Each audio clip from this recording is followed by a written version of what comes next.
Ano to tinatawag mga idol? Ito. Ang dito sa amin. Ito. Ito yung sa amin tinatawag ito badyang. Ang yung sa iba nito, ang tawag nito mga ano ba, biga.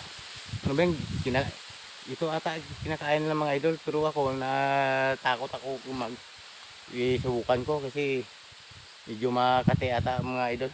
Kaya natakot ako nito. Pero iba kinakain to mga idol. Ito kinakain to, yung iba masarap daw. Iwan ko kung paano to pa gagawin mo kay parang gabi. Oh, malaki mga idol, oh. Yan. Malaki. Pero hindi ko sinubukan mga kwan kay kasi natakot ako. Nga i-kwan kay oh, masarap maganda sana to, yung naman niya. Yan. Parang makakatakot. Kaya yung kwan lang idol, yan lang. Huwag niyo subukan mga idol magsusubok nito magain kasi parang kwan nito. Sensitive nito mga idol. Bye-bye.